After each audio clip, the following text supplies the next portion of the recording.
내 아들아, 그러므로 너는 그리스도 예수 안에 있는 은혜 가운데서 강하고 예수 그리스도 안에서 강하라, 그렇게 쓰고 있어요. 세상에서 강하고 세상에서 높아지고 세상에서 능력 있는 인생이 아니라 예수 그리스도 때문에 강한 삶을 요청하고 있는.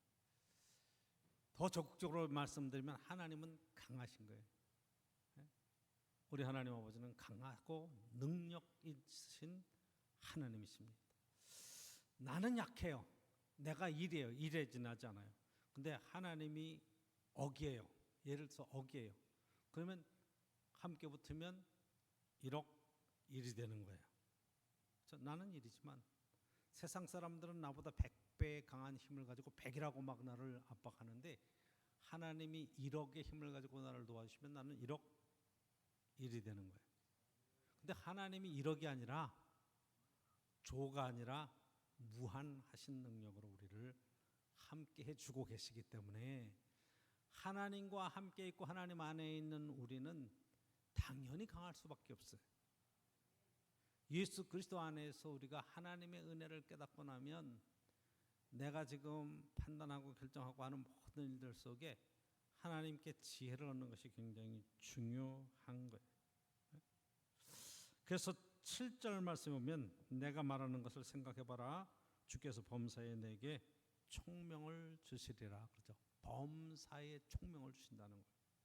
저와 여러분들이 예수 믿고 예수님 안에서 신앙생활 하는데 하나님께서 기도하고 지혜롭게 지혜를 구하고 판단하고 결정하는 모든 일들이 하나님이 함께 하심으로 그가 형통한 자가 되어서 하는 모든 일이 형통하게 되었다라고 요셉에게 축복하시는 그 축복이 우리에게 임할 줄로 믿습니다. 하나님이 지혜를 주시기 때문에 그런 거예요. 하나님이 함께 하시면 불가능을 가능케 하시는 거예요. 그렇죠? 애굽의 종으로 팔려갔던 요셉에게 하나님이 능력을 더하시고 지혜를 더하시니까 가정 총무가 되었고 누명을 써서 감옥에 갔지만 애굽의 총리로 세워주시는 그러한 능력을 베풀어 주시는 분이에요. 할 수 있게 하신단 말이에요. 그러니까 신앙생활은 예수 그리스도 안에서 이 모든 것을 마음껏 누리는 거예요. 예수님 안에서 참 자유를 주시고 참 자유가 너희를 정말로 삶 속에 모든 일들 속에 형통한 판단과 기준으로서 우리의 삶을 살게 하시는 능력이 그 가운데 있는 겁니다. 그래서 성도는 이 땅을 살아가는 동안에 여러분들이 나는 무능해, 난 할 수 없어, 이런 인생이 아니라 나는 할 수 없지만 내가 주님 의지합니다. 제게 지혜를 주십시오. 제게 길을 열어주십시오. 제게 방법을 알려주십시오. 그리고 열심히 여러분들이 기도하면서 주님께 길을 묻고 그 길을 찾아갈 수 있는 지혜를 얻으시기를 원합니다. 하나님이 하게 해주신다는 차원이 아니라 내가 할 수 있도록 내 안에서 역사해 주시는 거예요. 할 수 있는 마음을 주시는 거예요. 이게 얼마나 중요한지 몰라요. 예수 그리스도 안에 있는 그 은혜 가운데서 강하고 나면 2절 보십시오. 또 내가 많은 증인 앞에서 내게 들은 말을 충성된 사람들에게 부탁하라. 그들이 또 다른 사람들을 가르칠 수 있으리라. 그러죠. 가르친다는 거예요. 뭘로 가르칠 수 있을까요? 지식을 가르치나요? 여러분들이 성경을 가르치나요? 아니에요. 예수 그리스도 안에 있는 능력 있는 삶을 함께 살아가면서 뭘 선한 영향력을 미치고 세상을 바꿀 수 있는 놀라운 변화를 시키는 거예요. 우리는 요셉의 이야기를 볼 때 요셉이 꿈을 꾸고 그 꿈 가운데 하나님이 지혜를 주셔서 애굽의 총리가 되었다. 보통 거기까지만 얘기를 해요. 그 성경은 그렇게 얘기하잖아요. 요셉이 총리가 된 후에 애굽의 모든 농사의 그러한 것들의 7년 풍년과 7년 흉년을 대비하면서 이 애굽의 농지 개혁을 하고 그리고 모든 것에 대한 공평하게 삶을 다스려가면서 그 땅의 풍요로운 삶의 그런 모습으로 세상을 바꿔놓는 그런 역할을 했던 거예요. 애굽을 살렸고 흉년에서 전 세계를 살리고 자기의 동족을 살리면서 고센 땅으로 불러오는 그 역할을 한 거예요. 총리가 되었다가 중요한 게 아니에요. 지금 우리는 세상에서 지금 뭐 국회의원이 된다든가 뭐 장관이 된다든가 대통령이 된다든가 이런 것에 목표를 삼고 살아가는 사람들이 있어요. 그 대통령이 되면 뭐예요? 감옥 가고, 대통령이 되면 뭐예요? 자살하고. 이렇게 되면 그게 얼마나 비극으로 끝나는 거예요. 아니에요. 이 나라를 책임지고 최고의 결정권자로서 어떻게 이 나라에 나갈 수 있는 방향을 제시했는가, 그런 꿈과 비전이 있는가 이 말이에요. 국회의원들에서 당리당략을 가지고 그렇게 지금 피튀기게 싸우는 그런 모습을 보면서 좀 안타까운 마음이 들잖아요. 거기도 기독교인들이 참 많을 텐데. 그러니까 이게 지금 예수 그리스도 안에서 내가 어떤 삶을 세상에 가르치고 어떻게 삶을 살아가면서 그들 속에 영향력을 끼치고 세상을 변화시킬 수 있고 그리스도의 그러한 아름다운 세상, 이 땅에 하나님 나라를 세워갈 수 있겠는가 하는 것에 대한 초점이 맞아야 되는데, 제일 안타까운 게 그거예요. 그래서 3절에 보면 너는 그리스도 예수의 좋은 병사로, 좋은 병사 얘기가 나왔죠. 그렇죠? 5절에 보면 경계하는 자가 법대로 경계하지 않으면 멸관을 얻지 못한다. 그다음에 7절에 보면 이런 걸, 6절에 보면 수고하는 농부가 곡식을 먼저 받는 것이 당연하다. 그래서 세 가지의 비유를 얘기해요. 그리스도의 좋은 군사, 그다음에 경계하는 자, 그렇죠? 그다음에 수고하는 농부.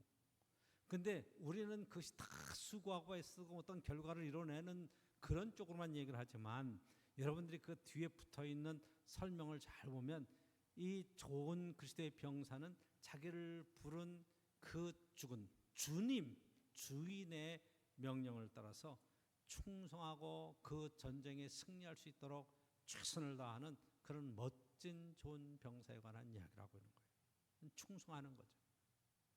그 다음에 운동하는 자는, 경계하는 자는 규칙대로 법대로 경계하지 않으면 그는 멸관을 받을 수 없다. 그렇죠? 그러니까 그리스도의 좋은 군사로 이 땅을 살아가는 동안에도 저와 여러분들이 뭘 대로 해야 된다? 법대로 해야 된다. 규칙대로 해야 된다.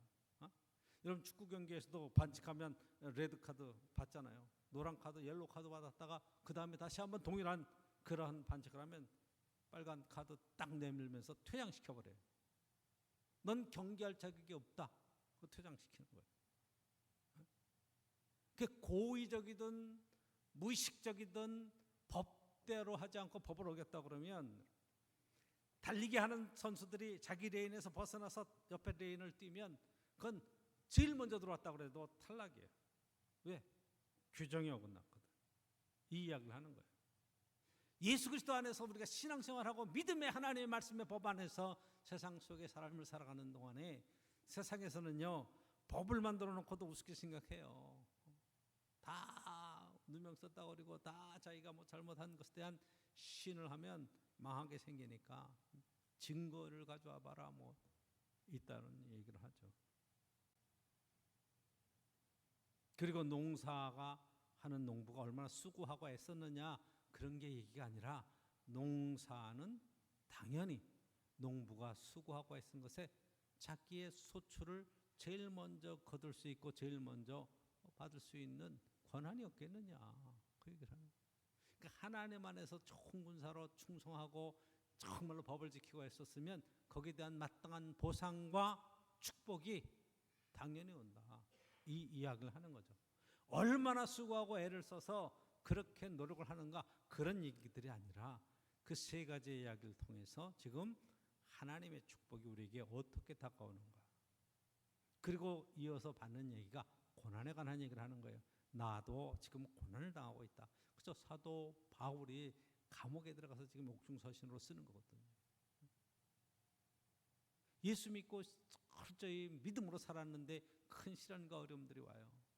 그걸 낙심하지 않고 하나님 안에서 주와 함께 죽으면 우리가 주와 함께 부활할 것을 믿고, 그렇죠? 이 땅에 수고하고 애쓴 모든 고생에 대한 것들이 주님께서 왕노릇 하실 그때 우리도 주와 함께 왕노릇 할 것이고, 우리가 주를 부인하면 주님도 우리를 부인하신다. 그러니까 우리의 신앙이 예수 그리스도 안에서 끝까지 변함없이 충성할 것을 요구하고 있는 것을 보게 돼요. 그래서 저와 여러분들이 오늘 본문에 디모데전서, 디모데후서로 쭉 말씀을 이어가면서 보는 것에 오늘 본문에서 여러분들이 받아야 될 첫 번째의 그런 지혜와 은혜의 역사가 있다면, 여러분 예수 그리스도 안에서 여러분 강하고 담대할 수 있기를 주의 이름으로 축복합니다. 예수 그리스도 안에서 강한 믿음의 용사로 세워지는 게 중요해요. 믿음은 성장하는 게 얼마나 중요한지 몰라요. 여러분 나이가 들면서 성장하고 성숙하는 게 굉장히 중요해요. 정말로 세상에서 좀 안타까운 상황이, 나이가 들면 어린아이같이 된다고 그러잖아요. 아이같이 된다 말이야. 나이가 들면 이 생각하는 게 이 폭이 좁아져요. 나이가 들수록 더 많이 세상의 경험과 살아온 삶의 영역이 크기 때문에 마음도 넓어지고 생각하는 것들이 모든 것이 넓어져서 젊은 사람인데 어린 사람이든지 모든 게 다 생각을 수용하고 품을 수 있는 어른으로서의 성장하면 얼마나 좋겠어요. 여러분 꼭 그렇게 될 수 있기를 축복합니다. 나이가 60, 70, 80이 돼도 계속해서 성장하고 성숙할 수 있기를 원합니다. 계속 배울 수 있기를 원합니다. 뭘 나이가 들면서 하나 하려고 그러면 힘들어요. 식당에 가서 요즘은 키오스크가 있어가지고 뭘 주문하려고 그러면 그것도 힘들어하는 분들이 있어요. 이거 어떻게 하는 거지? 종업원들이 와서 도와줘야 되고. 왜? 현대 문물이 계속 발달하는데 그런 거를 배우기를 두려워하는 거예요. 여러분 절대로 그러면 안 돼요. 세상이 빨리 변하는 것 이상으로 우리가 세상의 모든 학문과 지식에 통달할 수는 없지만 적어도 내 앞에 당한 삶의 영역 속에 계속해서 여러분들이 성장하고 성숙해 갈 수 있기를 축원합니다. 생각도 마찬가지. 내가 옛날 얘기 많이 하면 벌써 나이가 들었다는 얘기거든요. 아니 지금 현재의 삶이 중요한 거예요. 앞으로의 삶이 중요한 거예요. 그런데 여러분 70, 80대 가지고도 무슨 장래일, 앞으로의 일을 이야기할 수 있겠어요? 어떤 분이 70이 돼가지고 막 안타까워하면서 그런 얘기를 하더라고. 자기가 60 되기 전에 은퇴를 했는데 70 아직 건강해요. 80 10년 20년의 삶이 은퇴 뒤에 있을 줄 알았으면 이렇게 시간 보내지 않았을 것이다. 그 후회를 해요. 왜? 이제는 뭐 직장에서도 그만두고 할 일 다 그만뒀으니 그냥 시간 보내고 시간 때우고 하루하루 살아가는, 여러분 그렇게 성경은 이야기하잖아요. 하나님께서 우리를 이 땅에 보내시고 이 땅에서 해야 될 사역과 일에 대한 것은, 목사도 은퇴를 해요. 우리 장로님들도 은퇴를 해요. 신앙생활 졸업한 거 아니잖아요. 그렇잖아요 여러분. 응? 은퇴했다고 모든 걸 내려놓는 건가요? 아니잖아요. 여러분 은퇴했다고 모든 소득에서 다 제외돼서 모든 할 일들 다 내려놨나요? 그래도 하루 세 끼 먹고 있을 거 아니겠어요? 그러면 뭔가는 해야 될 거 아니겠어요? 도대체 요즘 뭐하고 사십니까? 예수 그리스도 은혜 안에 가운데서 강하고, 여러분 어린 사람, 젊은 사람만 성장하고 성숙하고 강한 삶을 살아가는 것이 아니라 저와 여러분들이 세상 속에서 우리의 삶의 모든 분야 속에서 그동안 여러분들이 전문가의 삶을 살았다 그러면 이제는 일반 상식과 삶의 인문적인 그런 기획과 사회적인 여러 가지의 문제 속에서도 여러분들이 세상을 보고 분별하고 판단할 수 있는 성경적인 말씀의 지식과 예수 그리스도 안에서의 그런 삶의 판단과 지혜를 가지고 세상을 분별할 수 있는 능력 있는 삶을 살아야 되지 않겠습니까?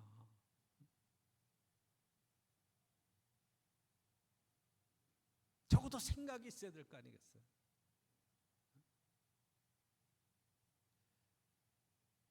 5년, 10년 앞으로의 삶을 살아가면서 여러분 90세, 100세 살아가요.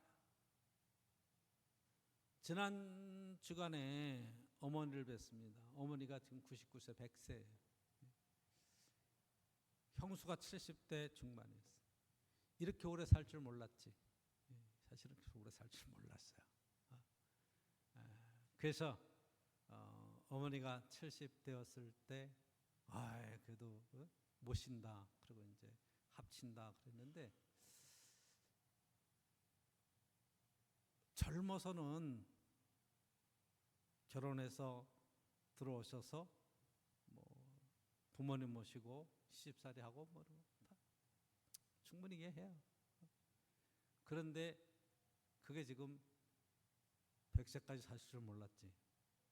그래서 사셔 보니까 이게 여러분도 다 그렇잖아.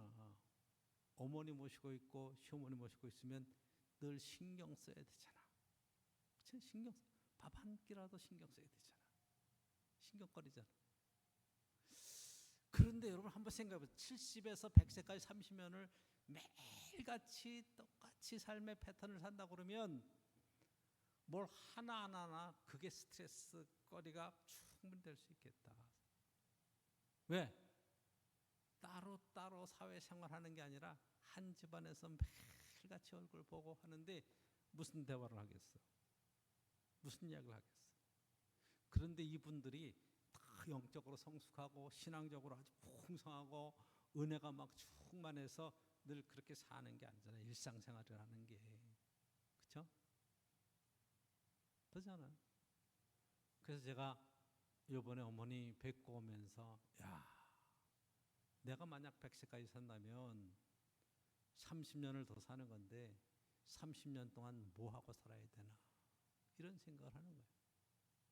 매일같이 아침 점심 저녁 먹고 아침 점심 저녁 먹고 자고 일어나고 자고 일어나고 그렇게 해서 연장되는 생명이 아니라 적어도 30년 동안 내가 뭔가 보람 있는 일을 했. 여러분 40년의 목회를 하고 30년의 삶을 덤으로 살 수 있다 그러면 어마어마한 시간이잖아요. 근데 그 가운데 하나님이 언제 나를 불러가실지는 모르겠어요. 5년을 살다 갈지 10년을 살아갈지 뭐 20년을 살지 모르겠어요. 그렇지만 여러분 당장 내일 갈 것 아니라면 적어도 오늘은 그 멀리 내다보면서 예수 그리스도 안에서 강하게 믿음 안에서 정말 하나님 앞에 부끄러움이 없이 목회자로서의 삶을 남은 삶을 살아가야 되지 않겠는가 그 생각을 하는 거예요.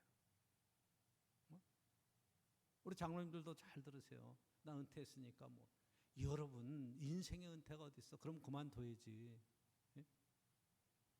그게 아니잖아.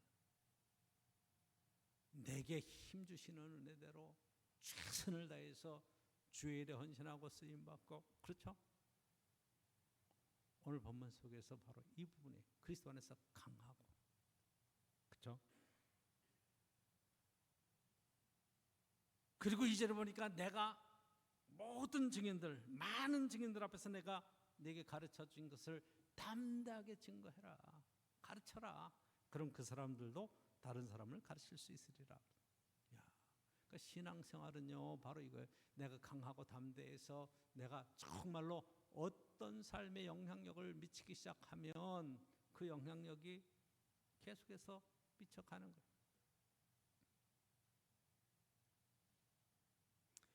이게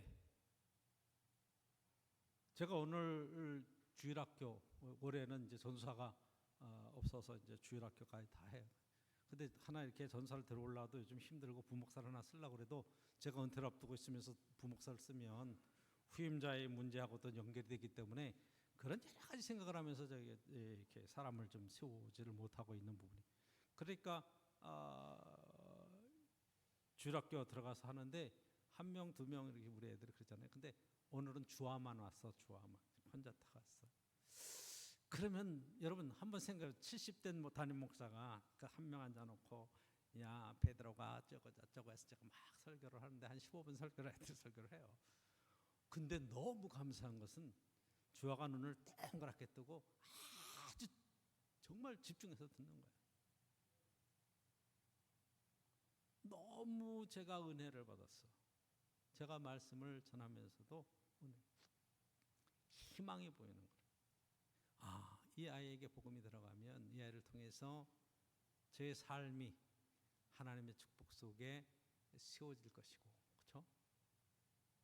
한 사람만 세워지면 되는 거잖아요. 예? 그게 바로 나 한 사람이 하나님 은혜 가운데 세워지고 나면 그리고 영향력이 미쳐지는 거예요. 에이, 딴 사람이 하겠지 뭐, 딴 사람이 하는 거지 뭐. 여러분 이렇게 해서 내가 은혜 가운데 바로 세워지지 못한다 그러면 이 삶이 헛된 삶이 되잖아요. 20년, 30년 앞으로 더 산다고 그래도 그 삶의 의미가 어디 있느냐 이렇게 물어보면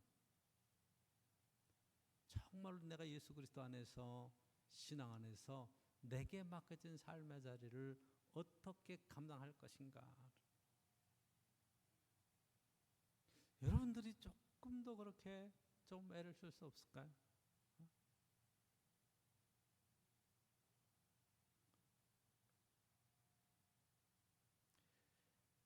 오늘 보면서 두 번째로 여러분 3절 보시면 너는 그리스도 예수의 좋은 병사로 나와 함께 고난을 받으라.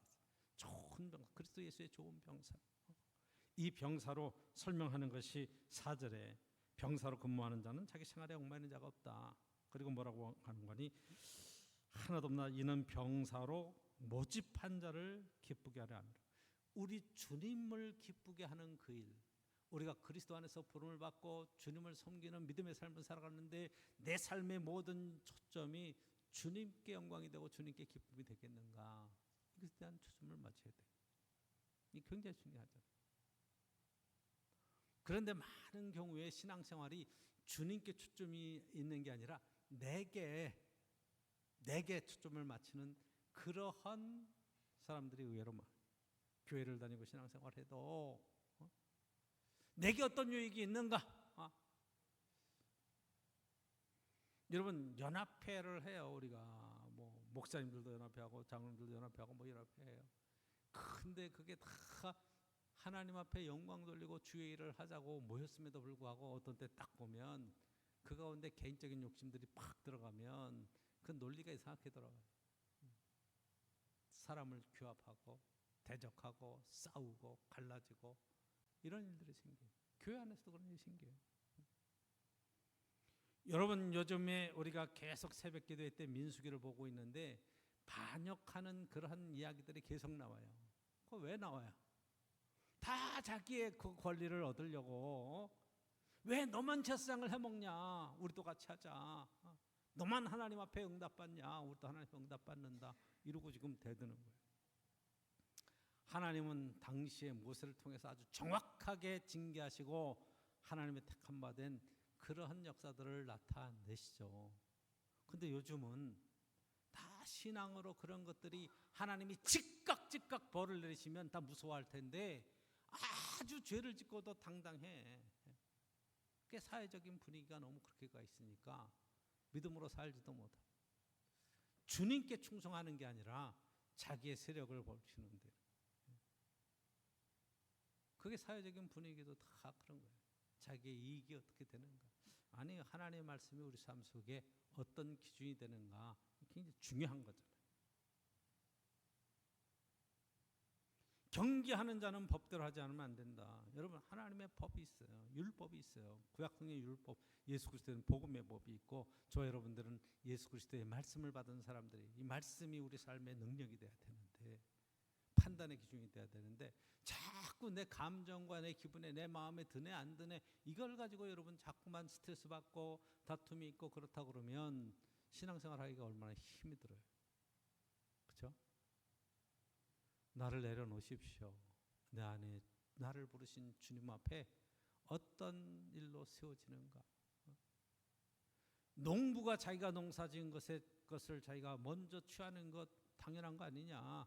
이 이야기는 우리가 그런 삶을 그리스도와 함께 살아가면 그리스도의 축복이 우리의 삶 속에 넘치게 될 때 그 축복을 누리는 사람이 누구냐? 나다는 거예요. 내가 받는 은혜가 그 가운데 충만하게 있다. 얼마나 수고하고 애를 쓰느냐 그 차원의 얘기가 아니에요. 거두는 것이죠. 요한복음 15장에 보면 너희는 포도나무 나는 포도나무 너희는 포도나무의 가지라고 얘기하면서 이 가지가 나무에 붙어 있으면 시절을 쫓아 저절로 열매를 맺는다. 풍성하게 맺는다. 그걸 누리게 된다. 그렇죠. 여러분들이 인생을 살아가면서 때로는 세상 속에서 우리가 나이가 들면 은퇴도 하고 세상 법에 의해서 뭐 여러 가지 그런 죄들도 있고 활동들이 축소되기도 하고 할 겁니다. 그럼에도 불구하고 여러분, 주께서 나를 부르신 부름의 그런 상과 목표에 대해서는 조금도 흐트러짐이 없이 최선을 다하고 하나님 앞에 쓰임받는 그런 멋진 인생을 한번 잘 기도하시면서 설계해 볼 수 있기를 간절히 축복합니다. 준비하고 살아. 주님 안에서 부르심 그분 앞에. 신앙생활이고 그게 인생이잖아요. 여러분, 세 번째 오늘 본문 속에서 저와 함께 보실 것은 7절에 내가 말한 것을 생각해보라. 주께서 범사에 내게 총명을 주시리라. 그래서 8절에 보면 내가 전한 복음대로 그죠? 이 복음을 받아서 다윗의 씨로 죽은 자 가운데서 다시 살아나신 예수 그리스도를 기억하라. 자, 우리 복음의 핵심은 우리가 예수 그리스도께서 사망의 권세를 이기시고 부활하신 놀라운 은총이에요. 사도 바울이 지금 감옥에 있고 세상 살아가는 동안에 우리의 삶의 맨 마지막은 결국 죽음으로 끝나는 거죠. 그렇죠? 근데 그게 끝이 아니라요. 우린 부활해서 주님과 함께 영원히 살 수 있는 축복된 삶이 보장되어 있어요. 지금은 육체의 연약함 때문에 때로는 나이가 들고 때로는 무릎도 아프고 때로는 육체가 연약해서 뭘 빨리빨리 할 수도 없는 그런 상황이지만 여러분, 변화되는 부활의 몸은 지금과 전혀 다른 모습으로 주님 앞에 영원히 함께 찬양하며 영광 돌릴 수 있는 그런 부활체로 바뀌어질 것을 확신합니다. 우리가 객관적으로 봤을 때는 여러분 돌아가시면 요즘은 다 화장을 많이 하잖아요. 화장하고 한 모두의 재를 가지고 뭐 수목장을 하든지 뭐 이렇게 여러분들이 그 안치를 분향소에 해놓든지 뭐 여러 가지 그런 일들을 해요. 옛날에는 다 이제 우리가 매장을 했었잖아요. 매장이 돼서 10년, 20년, 30년 지나셔서 이제 그것을 이장한다고 그리고 뭐 이렇게 합장한다고 그리고 뭐 그래서 이렇게 열어보는 경우들이 있어요. 그럼 목사님 불러서 목사님과 함께 예배드리고 이장할 수 있도록 그렇게 다 해요. 파묘를 한다고 그러면 파묘를 파는 거예요. 그러면 여러분 그 들여다보면 다 사라졌어. 한 30년 땅이 좋으면 다 사라져서 몇 가지 뼈, 큰 뼈만 좀 이렇게 좀 남아있고 완전히 없어져 버렸어. 아, 인생이 흙으로 돌아가는 게 이런 거구나. 그런 것을 깨닫게 해요. 그럼 성경의 이야기는 그 흙으로 돌아가고 죽음으로 끝나는가? 그 얘기를 하는 게 아니잖아. 주의 천사장의 나팔소리와 함께 주님 우리에게 강림하실 때 죽은 자들이 일어날 것이다. 잠자는 자들이 먼저 일어날 것이다. 산자는 함께 공경으로 휴거의 주를 만날 것이다. 이게 확실한 맨 마지막에 일어날 그런 계시록 이야기고, 그리고 우리가 종말에 관한 이야기를 할 때 여기에 소망이 있잖아요. 그렇죠? 주와 함께 영원히. 근데 이 땅에서 살아가는 동안에도 저 여러분들이 이 영원한 나라의 소망을 가지고 살 수 있는 축복이 있어야 그 나라를 바라보면서 오늘의 연약함을 능히 이겨 남을 수 있는 그런 회복의 은혜를 사모하며 기다리지 않겠는가. 적어도 부활의 소망이 우리에게 있어야 되죠. 그렇죠?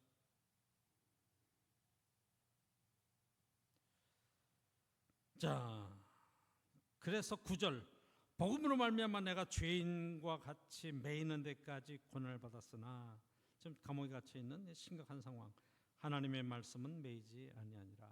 하나님 안에서 참 자유함의 축복을 누리고 있는 것을 보게 되죠.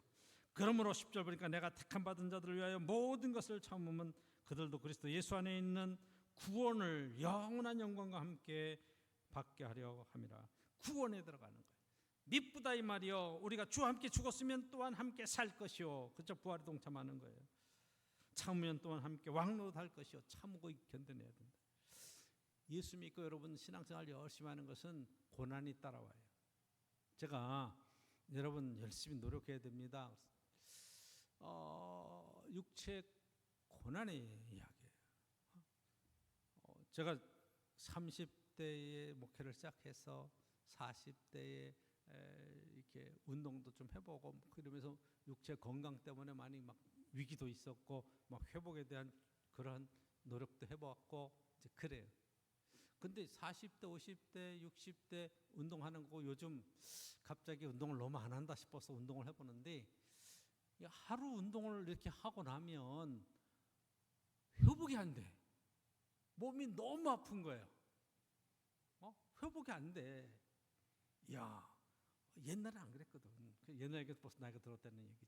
그때는 뭐 하고 해도 금방 회복되고 그래서 이게 몸이 강해지는 게 느껴지는데 지금은 이게 힘들어. 야, 고난이 여기서 한번 생각해 보세요. 여러분, 육체가 편하려면 그냥 먹고 자고 아무것도 안 하고 그냥 편안하게 지내면 육체는 편안해. 근데 뭐가 빠지는 거예요? 근력이 빠지고 뭐 다 이런 것들이 근육이 빠지고 점점 몸은 약해지는 거거든. 그 강하게 하려면 어떻게 해야 돼? 몸을 편안하게 하면 안 되잖아. 그렇죠? 고통을 줘야 돼. 고난에 집어넣어야 돼. 그러면 그 고난을 통과하면서 강해지는 거예요. 제가 육체의 고난을 이야기하지만 여러분 육체의 고난에 가는 건 영적인 것도 마찬가지고 지적인 것도 마찬가지. 그냥 무식하게 살려면 아무 생각도 안 하고 그냥 생각 없이 살아가면 되는 거예요. TV 튀어놓고 가요 가는 거 부르는 거 따라 부르고 히히호호 하면서 살면 그냥 살 수 있어. 근데 그게 무슨 성숙하고 무슨 상관이야. 그렇죠? 뭔가 글을 읽고 생각하고 사고하고 글도 쓰고 이러면서 자기를 성장시키는 노력이 있어야 되잖아요. 에? 여러분 배움에는 끝이 없는 거예요. 계속해서 여러분 묵상하고 배울 수 있기를 주의 이름으로 축복합니다. 이게 그리스도 안에서 강한 삶을 살 수 있는 지혜가 그 가운데 있는 거예요.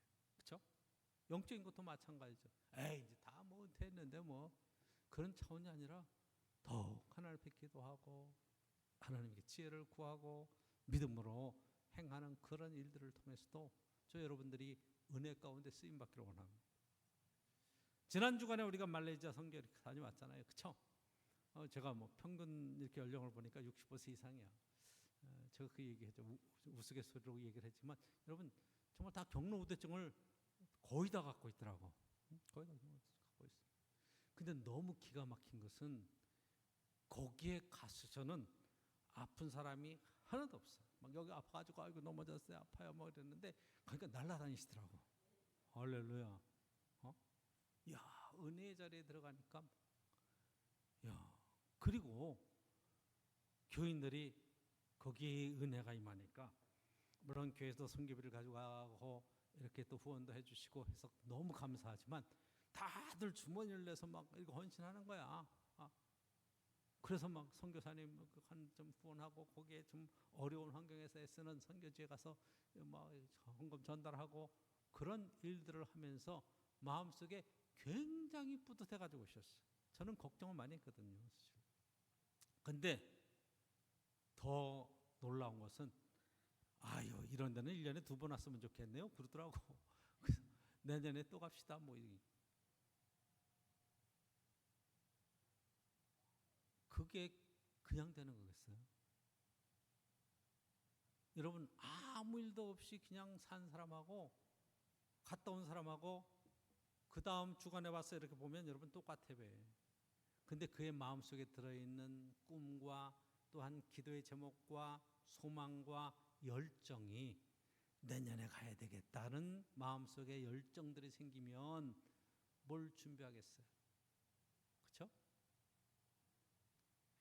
도전해야 돼. 그리고 하나님 안에서 여러분들이 강하게 그 은혜 가운데 강하게 나를 잘 세울 수 있는 그런 헌신과 그런 충성된 일들이 하나님의 축복 속에 많이 세워질 수 있기를 간절히 축원합니다. 기도하겠습니다.